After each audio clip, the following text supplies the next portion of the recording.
Voici une vidéo pour réussir la rédaction argumentative au brevet.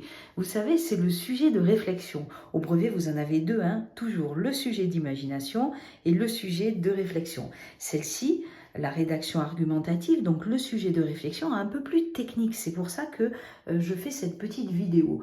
Alors, quand on fait une rédaction argumentative, on vous demande de répondre à la question qu'on vous pose en envisageant plusieurs aspects du problème. Ici, on va faire thèse, antithèse, synthèse, c'est-à-dire donner les arguments pour, donner les arguments contre et ensuite faire la synthèse, c'est-à-dire le mix des deux.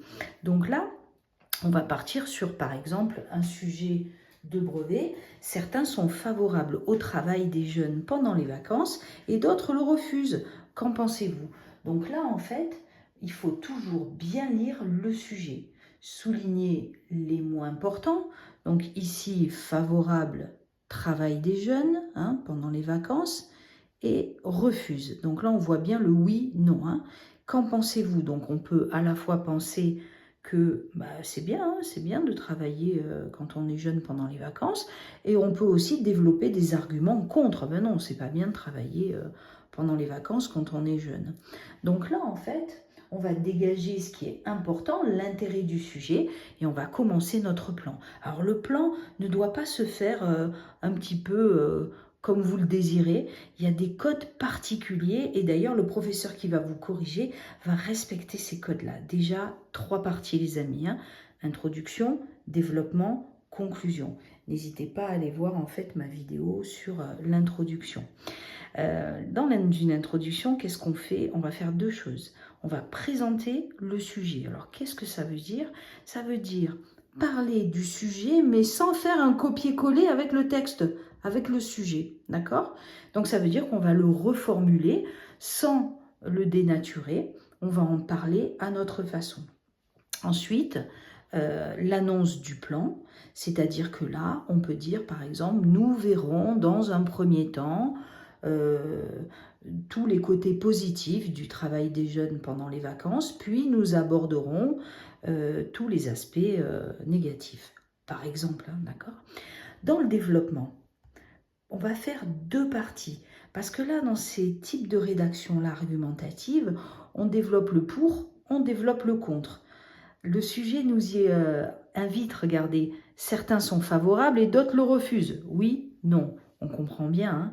Donc là, dans la partie 1, on va parler des arguments plus, c'est-à-dire positifs. C'est-à-dire pourquoi, eh bien, c'est bien pour les jeunes de travailler pendant les vacances. Donc là, on peut faire un petit brouillon.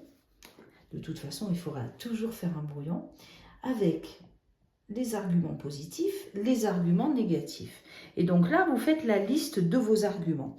Dans la rédaction, c'est bien d'en mettre 2 ou 3 par exemple. Évitez d'en mettre 5, 6 qui sont un peu moyens. Préférez en mettre 3, mais 3 super bons. Donc ce que vous pouvez faire, c'est lister toutes les idées. Pourquoi c'est bien pour les jeunes de travailler pendant les vacances? Parce que ça les responsabilise, parce que ça leur permet de gagner de l'argent, etc. Et donc, vous notez tout ce qui vous passe par la tête. Et après, vous trierez, par exemple, les 3 meilleurs. Vous faites pareil pour les aspects négatifs. Donc là, on va présenter les arguments positifs. Alors, vous avez vu, si on a 3, par exemple, on va utiliser des connecteurs. Des connecteurs comme, je vais vous montrer. Comme ça, par exemple. On peut, si on en a 3, on peut dire tout d'abord blablabla, blablabla, blablabla, puis ta ta ta ta ta ta ta ta ta, enfin ta ta ta ta ta ta ta ta ta. Vous voyez, ça structure en fait notre première partie. Pour développer un argument, on le fait en 3 parties, n'hésitez pas à aller regarder ma vidéo. Entre la première partie et la deuxième partie, on va avoir en fait une phrase de transition. C'est-à-dire qu'on va passer du favorable au défavorable. Donc la phrase de transition, c'est la phrase qui nous permet de comprendre que là maintenant on va parler des aspects négatifs. Donc ça peut être par exemple, nous avons vu les côtés positifs du travail des jeunes pendant les vacances, abordons maintenant les raisons pour lesquelles on peut refuser ce genre de travail. Voilà, par exemple, je fais ça vite fait, mais pour que vous compreniez ce qu'est une phrase de transition, elle va introduire la deuxième partie. Et là, pareil, on va développer nos arguments. Si on en a 2, c'est bien. Si on en a 3, c'est bien aussi. Donc du coup, on va prendre d'autres connecteurs pour ne pas faire des copier-coller. Sinon, vous allez perdre des points, ça va faire des répétitions.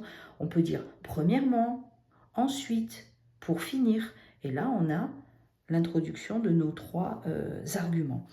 On arrive sur la dernière partie. La dernière partie, c'est la conclusion. La conclusion, c'est la fin de notre devoir.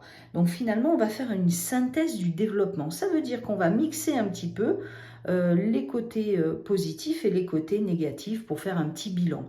C'est dans cette partie-là aussi, la conclusion, qu'on va donner notre avis.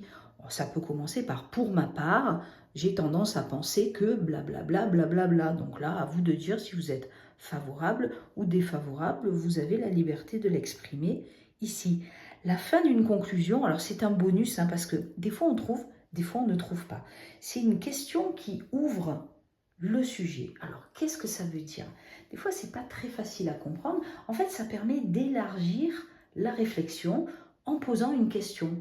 On laisse le lecteur réfléchir plutôt que de s'arrêter sur notre conclusion. Donc là, par exemple, dans ce sujet, certains sont favorables au travail des jeunes pendant les vacances, d'autres le refusent, qu'en pensez-vous? Bon, on peut dire que, par exemple, c'est un sujet qu'on peut, une rédaction, par exemple, qu'on peut, enfin pas une rédaction, mais un sujet qu'on peut décliner pour d'autres thèmes. On peut poser cette même question de favorable ou défavorable en ce qui concerne, par exemple, les téléphones portables. Voilà, par exemple, là je vous l'ai fait à l'oral, c'est pas très joli, mais c'est pour que vous compreniez l'idée. Ça peut être une simple question, mais n'en est-il pas de même pour les téléphones portables? Voilà, sous-entendu, favorable ou défavorable. Ou alors, offrir une voiture, une voiturette à un enfant de 15 ans, par exemple, un adolescent. Voilà une question qui ouvre le sujet, qui va permettre en fait au lecteur de réfléchir davantage, plutôt que de s'arrêter à la fin de votre devoir.